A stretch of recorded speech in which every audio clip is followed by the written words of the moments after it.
안녕하십니까. 모닝쇼 이건입니다. 뉴욕 증시 엔비디아의 실적 발표를 기다리면서 장중 내내는 관망세, 그리고 장 마치고 나서 실적 발표가 있고 나서는 약간의 실망세로 갖고 있는 그런 모습이었습니다.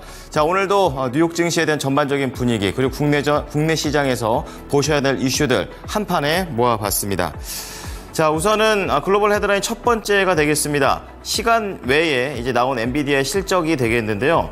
시장 예상치를 웃돈 건 맞습니다. 하지만 모든 전망치를 모두 다 상회할 정도의 강한 실적까지는 아니었다라는 그런 내용 속에서 지금 현재 시간 외에 7% 밀리고 있는 그런 상황입니다.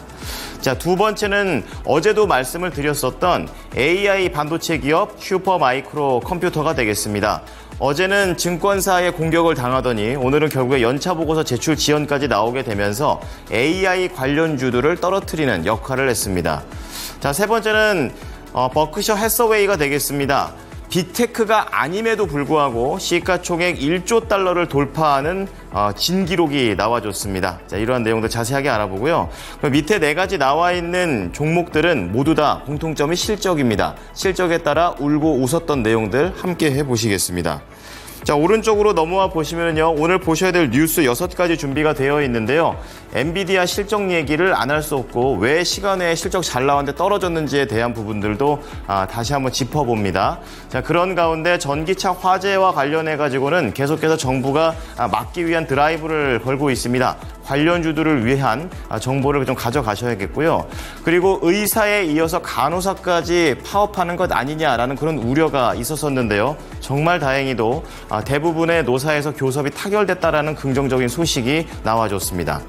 자, 밑으로 내려와 보시면은 증권사 리포트가 준비되어 있습니다. 목표 주가 상향 조정된 것에서는 우리 금융지주가 있겠습니다.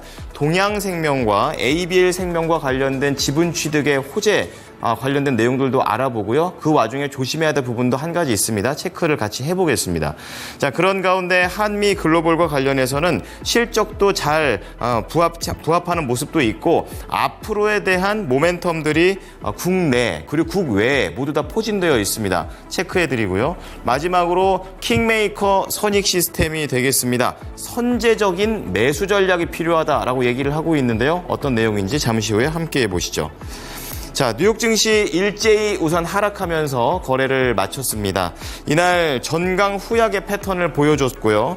마감 이후에 발표될 엔비디아의 실적 발표를 앞두고 보수적인 움직임을 보였습니다. 특히 이날은 AI 관련주들이 부진했다라는 것이 특징이 되겠습니다. 네, 자, 첫 번째 헤드라인부터 보겠습니다. 그렇다면 시간 외에 엔비디아는 어떻게 실적을 발표했는지 간략한 브리핑입니다.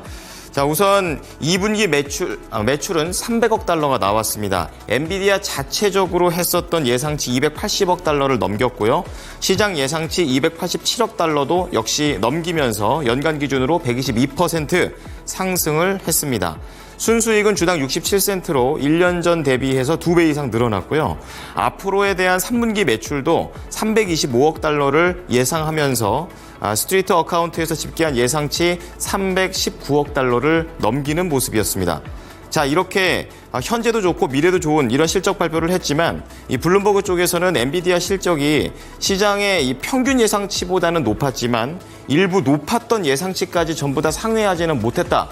라고 얘기를 하게 되면서 시간 외에 크게 하락하는 부분을 설명을 했습니다. 자, 이 밖에 엔비디아는 이 차세대 AI 반도체인 블랙엘과 관련해서도 디자인의 결함을 인정을 했고 다만 4분기 때는 출하를 할 것이다 라고 얘기를 했습니다. 그리고 500달러의 자사주 추가 매입도 승인했다라고 밝혔습니다. 자, 두 번째는 AI 수혜주 슈퍼마이크로 컴퓨터입니다. 2거래일 연속으로 미국 증시에 압박을 가하고 있는 안 좋은 역할을 하고 있는 모습인데요.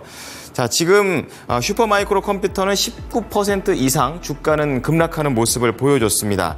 이날 급락의 배경에는 슈퍼마이크로 컴퓨터가 증권거래위원회에 제출해야 하는 연차 회계보고서 제출이 지연되게 되면서 시장의 불안감이 커진 겁니다. 전날 슈퍼마이크로 컴퓨터가 회계 조작을 했다라는 힌덴버그의 주장이 제기된 데 이어서 개장 전에 회사 측이 이런 제출을 연기했다라고 밝히게 되면서 시장의 불안감이 높아졌고요. 이로 인해서 중소형단의 AI 관련주들이 동반 하락했습니다. 자, 마지막으로 버크셔 해서웨이와 관련된 기록 얘기가 있는데요. 우선 시가총액이 현지 시간으로 28일 기준으로 장중 1조 달러를 넘어섰다라고 CNBC가 밝혔습니다. 빅테크 기술 기업이 아닌데도 불구하고 시총 1조 달러 클럽에 진입한 것은 버크셔 해서웨이라는 회사가 처음인데요. 다만 이 회사의 규모가 커지면서 성장을 뒷받칠 만한 신규 인수합병의 기회가 갈수록 제한적이다라는 것은 과거의 성장세를 유지할 수 없다라는 부분을 시사한다는 지적도 나왔습니다. 실제로 신규 투자처를 찾지 못하면서 버크셔 해서웨이가 갖고 있는 현금과 단기 국채 보유액이 3월 말에는 252조 원대였었는데 6월 말에는 370조 원대로 늘어난 상황입니다. 특징주 보겠습니다. 실적이 키워드가 됐는데요. 세일즈포스닷컴이 되겠습니다. 호실적이 나왔고 그리고 시간 외에 기대 매출이 예상치를 하회하는 호재와 악재가 동시에 있었습니다. 그럼에도 불구하고 세일즈포스닷컴은 장 이후에 실적 발표가 나왔는데요. 이러한 것을 기다리면서 장중에는 2% 밀리면서 마감을 했지만 시간 외에는 오히려 호실적의 포인트를 맞추면서 상승했습니다. 4% 이상 올라가는 흐름이고요. 세일즈포스닷컴과 그리고 크라우드 스트라이크 동시에 같은 재료로 움직였었는데요. 시간 외에서 좋은 쪽으로 해석을 했습니다. 자, 두 번째는 테슬라입니다. 테슬라가 자체적으로 잘못했다라기보다는 중국의 3대 자동차 회사 중에 하나인 리오토가 실적을 부진하게 발표를 하게 되면서 테슬라도 동반 하락하는 모습이었습니다.